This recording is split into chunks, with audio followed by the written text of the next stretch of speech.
Presiden punya komitmen besar untuk menjaga perdamaian Aceh. Diperintahkan beberapa menteri untuk merealisasikan. Ada impres Presiden tahun 2005 untuk memerintahkan kepada semua menteri melaksanakan MOU Helsinki dan UPA, tapi itu tidak terlaksana.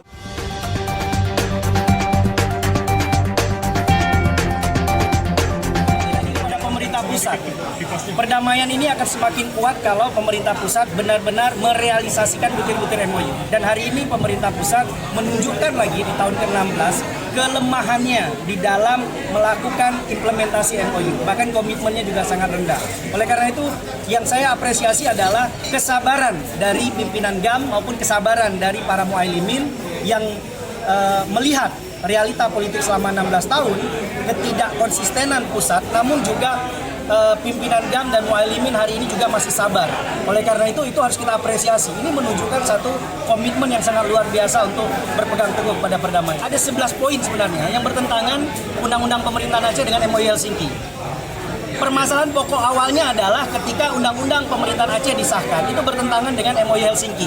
Terjadi reduksi, pelemahan pasal-pasal dalam MOU Helsinki yang diakomodir dalam Undang-Undang Pemerintahan Aceh. Dan dilemahkan lagi di dalam peraturan pemerintah. Artinya kekhususan Aceh tidak ada, kewenangan tidak ada. Kita hanya menjaga Aceh tetap berdamai, ya, tetap menjaga perdamaian. Ya, jangan kita melihat seperti Papua. Papua sekarang sudah bergejolak, bahkan mereka sudah menolak otsus. Sudah menolak undang-undang khusus dan sebagainya. Nah, kita menjaga. Ini menunjukkan berapa besarnya Aceh, ya, kesabaran Aceh, begitu hebatnya Aceh dalam menjaga perdamaian. Dan NKRI harus benar-benar menghargai rakyat Aceh hari ini yang begitu bersabar dalam menghadapi perjanjian yang saat ini 16 tahun banyak sekali yang belum terrealisasi. Pemerintah pusat ini kan periodenya 5 tahun sekali, lain ganti presiden, lain ganti kebijakan, ganti menteri, ganti kebijakan. Tapi yang sangat kita rasakan adalah siapapun yang menjadi menteri, siapapun yang jadi pimpinan di Republik ini, kalau tidak konsisten dengan perdamaian, ini yang menjadi permasalahan besar.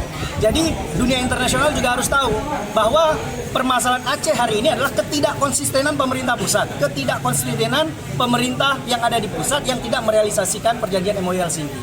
Dan saya hanya mengingatkan bahwa ada celah dalam MOU Helsinki ketika kedua belah pihak tidak merasa diuntungkan atau dirugikan dengan keadaan yang ada, itu bisa melaporkan kembali kepada CMI dan Uni Eropa. Nah, hari ini GAM kembali lagi, ya, di dalam tahun ke-16 masih bersabar di tahun 16. Ini ada apa? Jadi jangan biarkan akumulasi di lapangan ini akan mengakibatkan konflik sosial yang lebih besar. Oleh karena itu kita duduk di sini konsolidasi untuk mencegah agar konflik tidak terjadi. Itu dengan adanya gejolak-gejolak di lapangan, adanya ketidakpuasan dari masyarakat, hari ini mencoba pimpinan GAM dan juga mu'allimin Aceh berkumpul untuk menyatukan sikap agar tidak terprovokasi dengan pihak-pihak yang ingin menghancurkan perdamaian Aceh dan ingin membawa Aceh ini kepada jurang konflik lagi dan sebagainya. Dan hari ini saya menjadi saksi dan melihat insya Allah perdamaian insya Allah di Aceh akan semakin jelas. Hari ini saya menjadi saksi bahwa memang pemerintah pusat nggak komit kok. Berapa kali kita ingatkan.